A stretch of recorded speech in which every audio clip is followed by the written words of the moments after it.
Hello guys, welcome back to our channel. आज हम देखेंगे कि जो हमारा HPSC PGT का एग्ज़ाम है उसके अंदर हमें सब्जेक्टिव आंसर्स कैसे लिखने हैं। सबसे पहले हम सब्जेक्ट वाइज स्टार्ट करें। सबसे पहले हम ऑटोमेटा का लेके चल रहे हैं, ठीक है। देखो, जैसे कि क्वेश्चन है आपके सामने, convert the given NFA to DFA। हमें एक NFA दे रखा है, इसको हमने क्या करना है, DFA के अंदर कन्वर्ट करना है। तो नॉर्मली जैसे हम इसमें आंसर लिखेंगे, सबसे पहले हम क्या करेंगे, देखो 2 आंसर्स मैं आपको लिख के दिखाऊंगी, आपको खुद डिसाइड करना है उसमें से कि कौन सा आंसर बेटर है। सबसे पहले हमने क्या किया है, हम क्या करेंगे, ट्रांजिशन टेबल डिफाइन करेंगे। सबसे पहले क्या लेंगे, क्यू नोट, इनपुट क्या है 0 और 1, ठीक है। सबसे पहले हम देख रहे हैं कि क्यू नोट देखो 0 से कहाँ जा रहा है, क्यू नोट पे, तो एक हमारे पास आ गया क्यू नोट। सेकंड कहाँ जा रहा है, 0 से कहीं और भी जा रहा है, कहाँ जा रहा है, क्यू 1 पे, ठीक है। तो हमने क्या कर लिया, ऐसे बना लिया। उसके बाद हम देखेंगे क्यू नोट से 1 पे कहाँ जा रहे हैं, क्यू 1 पे, ठीक है। सेकंड स्टेट हमारे पास क्या है, क्यू 1 लेंगे हमारे पास। अब हम क्या करेंगे, क्यू 1 से देखो, क्यू 1 से 0 पे कहाँ जा रहा है, कहीं नहीं जा रहा, तो यहाँ पे क्या गया, 5 आ गया, कहीं नहीं जा रहा है, ठीक है। और क्यू 1 से 1 पे कहाँ जा रहा है, एक तो क्यू 1 पे जा रहा है, एक क्यू नोट पे जा रहा है, तो हमारे पास क्या आ गया, क्यू नोट क्यू 1। इसके बाद हमारे पास एक नई स्टेट आ गई। अब हम क्या करेंगे, इसके लिए डिफाइन करेंगे क्यू नोट क्यू 1, ठीक है। अब हम देखेंगे क्यू नोट से 0 पे कहाँ जा रहा है, क्यू नोट से 0 पे कहाँ जा रहा है, क्यू नोट पे भी जा रहा है, क्यू 1 पे भी जा रहा है, ठीक है। तो हमने क्या लिख दिया, क्यू नोट क्यू 1। अब क्यू 1 से 0 पे कहाँ जा रहा है, देखो यहाँ पे 5 है, तो कहीं नहीं जा रहा, तो ये हमारे पास क्या आ गया, क्यू नोट क्यू 1। अब हम 1 के लिए देखेंगे क्या आएगा हमारे पास, ट्रांजिशन सेम यही, क्यू नोट से 1 पे कहाँ जा रहा है, क्यू 1 पे, और क्यू 1 से 1 पे कहाँ जा रहा है, क्यू नोट क्यू 1। तो इसके अंदर हम क्या लेंगे, क्यू नोट क्यू 1। और लास्ट में हम क्या करेंगे, एक NFA डिज़ाइन करके आ जाएंगे। कैसे लिख दिया, क्यू नोट, और हमारे पास सेकंड स्टेट आ गई क्यू 1, और एक आ गई क्यू नोट क्यू 1, ठीक है। 3 हमने स्टेट बना दी। क्यू 1 फाइनल है, तो यहाँ पे इसको फाइनल और यहाँ पे इसको भी फाइनल, ठीक है। अब क्यू नोट से 0 पे कहाँ जा रहा है, आ जाओ भाई, क्यू नोट क्यू 1 पे, ये कहाँ जा रहा है, 0 पे। अब क्यू नोट से 1 पे कहाँ जा रहा है, क्यू 1 पे, तो हमने एक स्टेट बना दी ये 1 पे। उसके बाद आ रहा है क्यू 1 से 5 है, और 1 पे कहाँ जा रहा है, क्यू नोट क्यू 1, 1 आ गया, ठीक है। और यहाँ पे हमने क्या कर दिया, सेल्फ लूप 0 और 1। और हम क्या करके आ जाएंगे कि हमारा जो NFA है, जो DFA है, ये आ गया रिजल्टेड। अब सपोज करो कि ये हमारे पास 5 मार्क्स का क्वेश्चन था। अब सिर्फ इतना सा लिखने पे हमें कौन 5 मार्क्स देगा, नहीं देंगे ना। तो अब हमें क्या करना है, हमें अपने आंसर्स को सब्जेक्टिव, आंसर ठीक है, ये ऐसा नहीं है कि ये आंसर गलत है, आंसर बिल्कुल ठीक है ये, लेकिन हमें क्या करना है, इसको सब्जेक्टिव के हिसाब से कैसे लिखना है, मेन ये चीज़ है हमें आंसर राइटिंग में, ठीक है। तो अब हमें, मैं आपको बता रही हूँ कि अगर सब्जेक्टिव में हम लिख रहे हैं तो हमें कैसे लिखना है, ठीक है। एक आंसर आपने देख लिया। सेकंड, अब देखो सेम यही क्वेश्चन लिया है, ठीक है। अब मैं इसको क्या लिखती हूँ, सॉल्यूशन। सबसे पहले मैं क्या कर रही हूँ, 5 मार्क्स के लिए ही लिख रही हूँ, ठीक है। सबसे पहले मैं क्या कर रही हूँ, जो NFA है, NFA की ट्रांजिशन टेबल ड्राइंग वो लिख रही हूँ, ठीक है। ट्रांजिशन टेबल ऑफ NFA, ठीक है।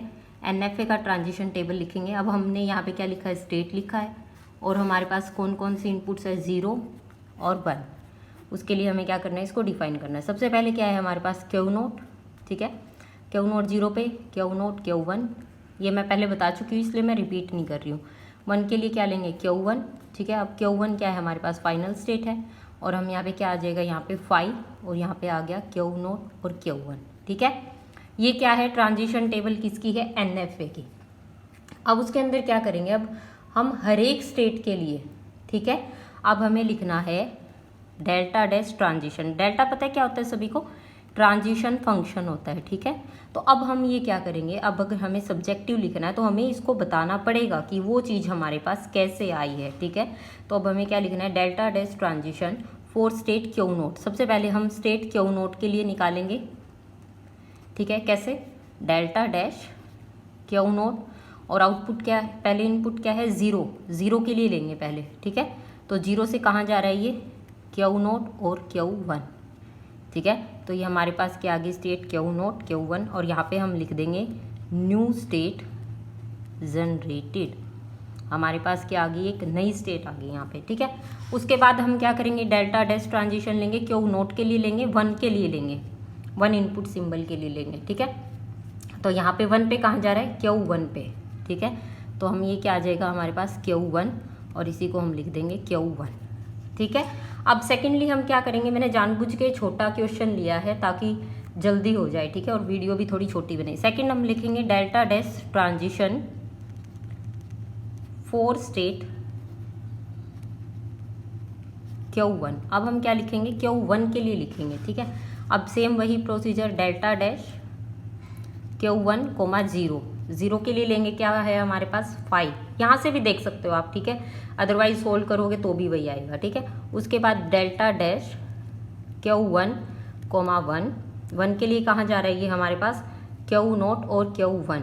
अब हम दोबारा नहीं लिखेंगे कि नई स्टेट आई है, यहाँ पे हम लिख चुके हैं कि नई स्टेट आई है हमारे पास, ठीक है। तो अब हमें दोबारा इसको लिखने की जरूरत नहीं है कि ये हमारे पास एक नई स्टेट आई है, ठीक है। अब हम क्या करेंगे, जो नई स्टेट आई है उसके लिए हम ट्रांजिशन लिखेंगे, ठीक है। कौन सी आई थी हमारे पास नई स्टेट, Q0 और Q1। तो अब हम इसके लिए लिखेंगे डेल्टा डैश, क्या आएगा Q0 कोमा Q1। इसके लिए हम पहले देखेंगे 0 के लिए, ठीक है, 2 इनपुट है 0 और 1, 0 के लिए देखेंगे। इसमें हम क्या करेंगे, डेल्टा Q1, पहले तो Q0 का 0 के लिए, ठीक है। उसके बाद क्या करेंगे हम, यूनियन डेल्टा Q1 कहाँ जा रहा है 0 पे, ठीक है। तो अब हमने पहले देखा था वहाँ से देखो, ठीक है, Q0 0 पे जा रहा है, Q0 Q1 पे। अब यूनियन क्या आएगा, यहाँ पे क्या था, Q1 0 पे 5 था, ठीक है। तो हमारे पास फाइनल क्या आ जाएगा, Q0 Q1, और ये क्या आ गया हमारे पास स्टेट Q0 Q1, ठीक है, समझ आया यहाँ तक। उसके बाद हमें क्या करना है, delta dash Q0 Q1 comma 1, same यही प्रोसीजर क्या करना है, इनपुट 1 के लिए हमें दोहराना है, ठीक है। तो इसके अंदर क्या आ जाएगा, डेल्टा पहले हम Q0 1 पे, यूनियन डेल्टा Q1 और 1 इनपुट के लिए, ठीक है। जब हम इसको सोल्व करेंगे तो यहाँ पे हमारे पास क्या आ जाएगा, Q0 1 पे कहाँ जा रहा है, Q1 पे, और यूनियन ये कहाँ जा रहा है, Q0 और Q1 पे। तो हमारे पास फाइनल क्या आ गया, Q1 इसमें भी है तो इनका यूनियन करेंगे, क्या आ जाएगा, वही Q0 Q1। देखो आंसर वही सेम ही आएगा, ठीक है। अब यहाँ पे हमें 2 लाइन लिखनी है, क्या लिखनी है, यही बताना है कि जो हमारे पास Q0 है DFA के अंदर क्या है, NFA में है Q1 फाइनल स्टेट है, तो DFA में भी फाइनल स्टेट क्या आएंगी, फाइनल स्टेट इन DFA, मतलब थोड़ा ही लिख देना 2-4 लाइन, ठीक है। कौन सी आ गई, Q1, और दूसरा Q1 किसके अंदर आ रहा है, Q0 Q1। तो हमारे पास फाइनल स्टेट का सेट क्या हो जाएगा, Q1 और Q0 कोमा Q1, ये दो हमारे पास क्या आ गई, फाइनल सेट की स्टेट आ गई। अब हमें वो जो DFA की है जो है ट्रांजिशन टेबल ड्रॉ करनी है, ठीक है। कैसे, जो अब हमने वो सबसे पहले बनाई थी उसके अंदर सबसे पहले स्टेट लिखना है, ठीक है। फिर हमें देखना है 0 के लिए कहाँ जा रहा है और 1 के लिए कहाँ जा रहा है, ठीक है। जल्दी जल्दी वही सेम चीज़ है, रिपीट नहीं करूँगी। ये इनिशियल स्टेट है, यहाँ पे क्या आ गया, Q0 Q1, ये हम बना चुके हैं पहले, ठीक है, और यहाँ आ गया Q1। उसके बाद सेकंड क्या आता है हमारे पास, Q1 हमारे पास फाइनल है, Q0 Q1, 3 स्टेट आ गई ना, ये फाइनल है। सर्कल जो ये डिनोट कर रहा है कि ये फाइनल स्टेट है। यहाँ पे क्या आएगा 5, यहाँ पे क्या आएगा Q0 Q1, ठीक है। यहाँ पे भी Q0 Q1, यहाँ पे भी Q0 Q1, ठीक है। अब हमें क्या करना है, अब हमें उसका जो फाइनल जो हमारे पास था डायग्राम, अब हमें ड्रॉ करना है इस ट्रांजिशन टेबल के अकॉर्डिंग, ठीक है। तो हमारे पास क्या आएगा, सबसे पहले स्टेट आ गई Q0, उसके बाद आ गई Q1 फाइनल है, और यहाँ पे आ गई Q0 Q1, ये भी हमारे पास क्या है, फाइनल स्टेट है। इनिशियल है, Q0 0 पे कहाँ जा रहा है, Q0 Q1 पे, 1 पे कहाँ जा रहा है, इस पे, ठीक है। वो उसी से बस, ये तो आपको सबको आता ही है, ये चीज़ मैं रिपीट नहीं करूँगी, ठीक है। तो ये हमारा आ गया फाइनल आंसर। अब आप खुद देख सकते हो, देखो जो फर्स्ट आंसर मैंने लिखा था यही चीज़, सिर्फ डायरेक्ट ये किया, उसके बाद हमने क्या किया, ट्रांजिशन डायग्राम बना दिया। लेकिन देखो 5 मार्क्स के लिए बहुत कम है। उसके बाद फिर हमें, मतलब टीचर को कैसे पता चलेगा कि आपने खुद से लिखा है, किसी की नकल मार के लिखा है। तो हमें, अगर हमें 5 मार्क्स लेने हैं तो हमें ये सारी चीज़ें इसके अंदर लिखनी होगी। पहले ट्रांजिशन टेबल डिफाइन करना, उसके बाद ट्रांजिशन फंक्शन बताना पड़ेगा हर एक स्टेट का, ठीक है। पहले Q0 के लिए, फिर इस तरह से कोई नई स्टेट आई है उसका फाइनल ट्रांजिशन टेबल, ठीक है, और उसके बाद फाइनल ट्रांजिशन डायग्राम, ठीक है।